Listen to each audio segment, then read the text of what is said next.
ओम शांति। अव्यक्ति परिवार में आपका स्वागत है। आज दिन 21। अब लगन की अग्नि को प्रज्वलित कर योग को ज्वाला रूप बनाओ। आज का विषय है अब वापस घर जाना है। अव्यक्त इशारे ज्वाला रूप बनने के लिए यही धुन सदा रहे कि अब वापस घर जाना है। जाना है अर्थात उपराम। जब अपने निराकारी घर जाना है तो वैसा अपना वेश बनाना है। तो जाना है और सबको वापस ले जाना है। इस स्मृति से स्वतः ही सर्व संबंध सर्व प्रकृति के आकर्षण से उपराम अर्थात साक्षी बन जाएंगे। साक्षी बनने से सहज ही बाप के साथी व बाप समान बन जाएंगे। अभी हम मोहिनी दीदी से सुनेंगे।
ओम शांति। सभी ठीक है। अव्यक्ति परिवार में सब ठीक है। आप सभी विचार करिए कि जब पहली पहली बार आपने अपने घर का पता चला तो क्या फीलिंग हुई। जब पता चला कि निराकारी दुनिया, शांति धाम, निर्वाण धाम, परम धाम, कितने नाम दे, वह मेरा घर है। तो ऐसे भी लौकिक जीवन में घर का बहुत महत्व होता है।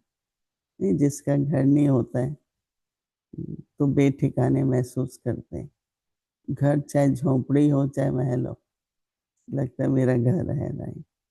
तो मुझे याद है आज से 70 साल पहले जब पहली बार जिस बहन ने परिचय दिया, आप आत्मा हो, आपका ये घर है, सत्युग आपकी राजधानी है, ये बाप का वर्षा है, संगम, यानी 6-7 बातें। तब ऐसे नहीं होता था कोर्स कराएं एक दिन आत्मा का, तो सारा ज्ञान 20 मिनट में सुना दिया फुल। सृष्टि चक्र भी, झाड़ भी, बीज कौन है, लेकिन जिसको कहते हैं ना, इट मेक सेंस। बहुत अच्छा लगा।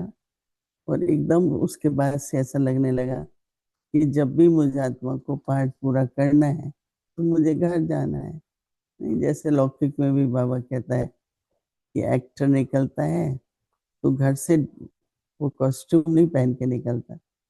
रावण का पार्ट है तो वो स्टेज पर आने से पहले कॉस्ट्यूम धारण करता है, और जाना होता है जब तो कॉस्ट्यूम उतार देता है।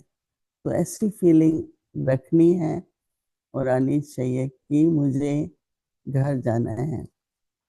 अब मैं घर जा रहा हूँ। नहीं, नौकरी करते हैं, बाहर होते हैं, अभी मैं घर जा रहा हूँ, तो कितनी अच्छी फीलिंग होती है ना। तो ऐसी फीलिंग आए कि मुझे कहाँ जाना है, मुझे घर जाना है। पर बाबा, क्योंकि घर निराकारी है, पर कितना अच्छा है कि आपको जब ये भान है कि मेरा घर निराकारी है और मैं भी निराकारी हूँ, अब देह भान में आ गए हैं, पर हूँ तो निराकारी।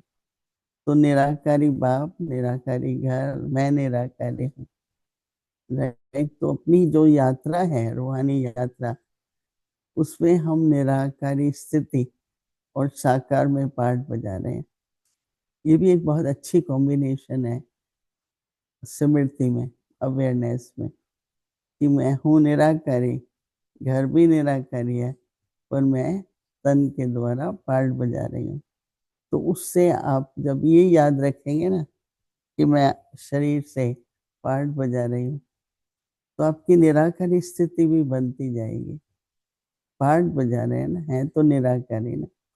तो हमारा पुरुषार्थ ऐसा होना चाहिए जिसमें जो कुछ हमें करना है, हाँ, घर की भी स्मृति रहे, निराकारी स्थिति भी बनती जाए, और पार्ट भी अच्छा बजाए। नहीं, ऐसे नहीं कि अब घर जाना है तो क्या पार्ट की परवाह नहीं, अंत तक अपना पार्ट इतना अच्छा बजाए, हाँ, जो सभी के मन में एक यादगार रह जाए।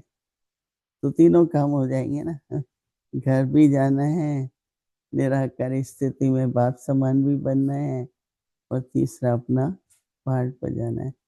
क्योंकि पार्ट अच्छा बजाएंगे तो राजधानी में जाएंगे तो उच्च पद पाएंगे। रहे पार्ट पर ही है ना सारा।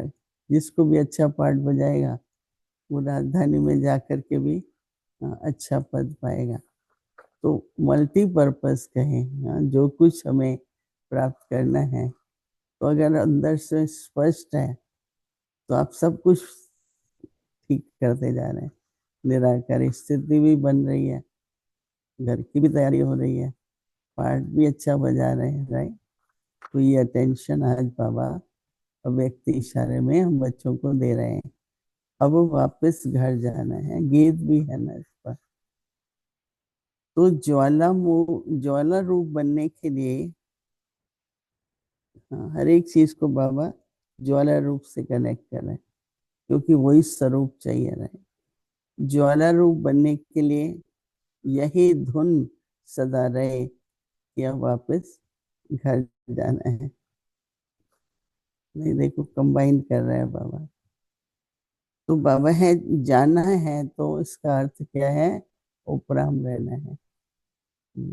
तो पार्ट हम बजा रहे हैं, परंतु घर जाना है। तो पार्ट में कौन सा गुण है? उपराम स्थिति। कहीं भी फंसना ना है, न मुझे फंसना है, न मेरे में कोई फंसे। हाँ, दोनों बातों का ध्यान रखना है। जाना है अर्थात उपराम बनना है। जब अपने निराकारी घर जाना है, सिर्फ घर नहीं जाना है, पर निराकारी घर जाना है, तो वैसा अपना वेश भी बनाना पड़ेगा, कॉस्ट्यूम भी, ड्रेस भी वैसी बनानी पड़ेगी। तो जाना है, एक बड़ा काम क्या दे दिया है? सबको ले जाना है। खुद जाना तो चलो ठीक है, पर सब में वो वैराग्य वृत्ति आए, पर एक लक्ष्य मिल गया ना। खुश होना चाहिए सबको कि अब घर जाना है।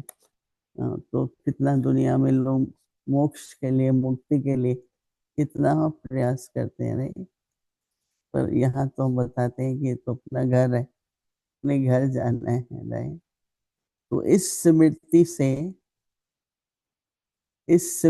से स्वतः ही, देखो जो स्मृति है उससे जो अटेनमेंट है हमारी, क्योंकि अटेनमेंट ध्यान में रखते हैं ना तो मोटिवेशन रहती है कि ये करेंगे तो ये प्राप्त होगा, ये करेंगे। तो बाबा कहते हैं कि इस स्मृति से स्वतः ही सर्व संबंध,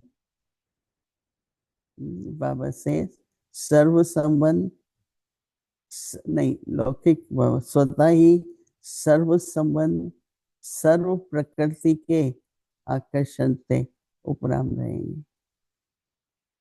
उनको भी घर ले जाना है, अर्थात साक्षी बन जाएंगे। तो कैसे? स्मृति का कनेक्शन स्थिति से है ना। जैसी स्मृति वैसी स्थिति, और जैसी स्थिति वैसा पाठ हम बजाते हैं। तो बाबा क्या कहते हैं, जो घर जाना है इस स्मृति से स्वतः ही ऑटोमेटिकली ही सर्व संबंध, सर्व प्रकृति के आकर्षण से उपराम, और उपराम को बाबा क्या कह रहे हैं, साक्षी बन जाएंगे। तो साक्षी बनना और उपराम बनना। तो साक्षी बनने से क्या होगा, बाप के सहज ही बाप साथी, उपराम साक्षी होने से क्या होगा, बाप के साथी वह बाप समान बन जाएंगे। एक एक शब्द को देखो, कनेक्शन क्या है, ये स्मृति होगी तो क्या सामर्थ्य होगी। इस तरह से अब इसको हम दिन भर में मनन चिंतन भी करेंगे और अनुभव होगा। चलो 1% हो 2% हो, पर आपको फील होगा और अनुभव होने लगता है तो हम आगे बढ़ते हैं। राइट। तो आज जो है विश्व शांति का दिन है, वर्ल्ड पीस डे है।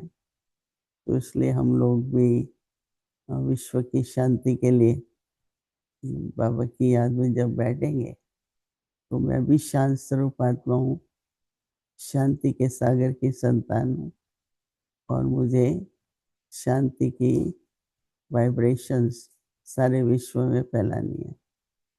और ये याद रखिए कि हर संकल्प अपना कहीं ना कहीं पहुंचता है। कितनी दूर तक पहुंचता है, वो संकल्प में कितना गुण और शक्ति है। तो चाहे हम 1 मिनट बैठेंगे या कुछ मिनट है हमारे पास, 3-5 मिनट बैठेंगे, लेकिन इतने दृढ़ता हो कि मेरा हर संकल्प में शांति हो, या शांति के ही संकल्प हो। फिर बाबा ने कहा उस दिन कि सोचता स्वरूप मत बनो, स्थिति रखो। तो स्वधर्म है मेरा शांति, या हम कहते हैं ओम शांति। तो किसी भी तरीके से अपने संकल्प और स्थिति को शांति में रखें। और अगर सर्व के प्रति कुछ भी करना होता है तो उसमें सेवा भाव है, सबका भला हो, विश्व परिवर्तन हो। क्योंकि बाबा ये भी कहते हैं कि बच्चे विश्व परिवर्तन का आप सभी की स्थिति पर आधार है। तो इसलिए आज ऐसे महसूस करो कि सारे विश्व को हम शांति दे रहे हैं, अर्थात आत्माओं को लिबरेट कर रहे हैं ना, दुखों से, अशांति से। तो इसलिए आज के वर्ल्ड पीस डे पर आप सभी को अपने लिए और सारे विश्व के लिए शांति में स्थिर रहना है और स्थित रहना है। ओम शांति।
अच्छा।